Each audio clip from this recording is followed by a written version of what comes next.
I feel like when y'all first came through, it kind of revolutionized. Honestly, y'all gave birth to a lot of shit y'all complain about now. Talk to me. Because y'all made podcasting accessible to everybody. Mm-hmm. You know what I'm saying? Like me and Chuck were doing. Shout out to Chuck Dizzle. Me and Chuck were doing podcasts before it had a name. Mm-hmm. We was doing podcasts in 2000, homegrown radio in 2008, right? But when y'all started doing it, there's like characters and different people, and like the producer would chime in, and like you would just hear all of these people, and then it became more of a, I don't want to say a radio show, but it became active. Like it reminded me of the morning show, like like John London and House Party type vibes, right? So when I'm listening to it, people were like, oh, I could do that, because they didn't look at Reggie as a professional broadcaster. They didn't look at Tax Stone as a professional broadcaster. That's real. So the street dudes and the people who just wanted to be a part of the culture was like, oh, we can do this too.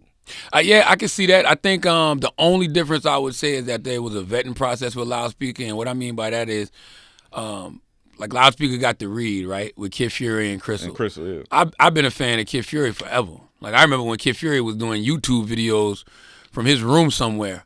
And I just thought he was talented, and I remember meeting him way back in the day at MTV and just knowing he would be dope. So to give somebody like him a podcast based off the fact that he was making so much noise on YouTube made perfect sense.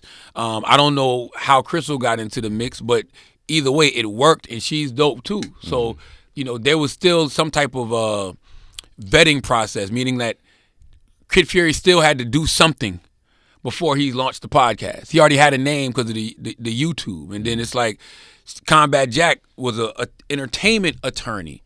Yeah, so that's what I'm saying. So he had a certain skill set, right? And then also when he started doing the show started to grow. It was him and Just Blaze. It was people who actually had something to say that brings something to the table. Dallas Penn, God bless, A King, all of them. And so when I came into the picture, I'm a seasoned radio personality.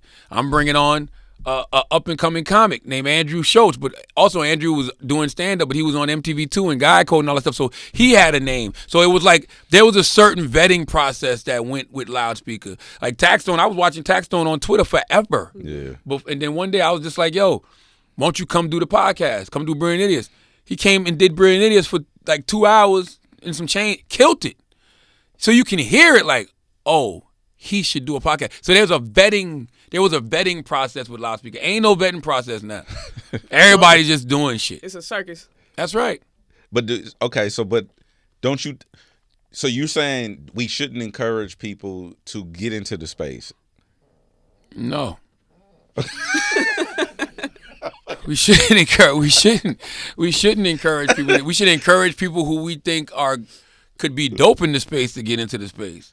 I'm not just telling people to start a podcast. Like I talk about it in the book, but just in life, like you got to ask people what's their why. Yeah, I do that too. You know what I mean? I got a chapter called Astronaut Kids with my man Elliot Connie. He's an amazing psychotherapist, and he's got a chapter in his book. It's a chapter in the book called Astronaut Kids, and it's like when a kid comes to you and a kid says they want to do something. In this case, they come to you and they say, I want to be an astronaut. You say to the kid, how are we going to make that happen? You know what I mean? Like, you try to put some water on those seeds. You want to fertilize those seeds to make those seeds grow. But when an adult comes to you, right, like some 30-year-old, damn near 40-year-old person, and they're like, I want to rap, or I want to start a podcast, you got to say why.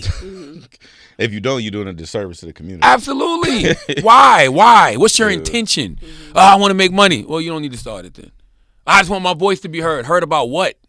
Like, what are you bringing to the marketplace? What story are you telling that people just need to hear? Like, but and I think there's nothing wrong with asking those questions. Asking why. I'm not going to encourage you. I need to know why before I encourage you. What's your why? What's your reason?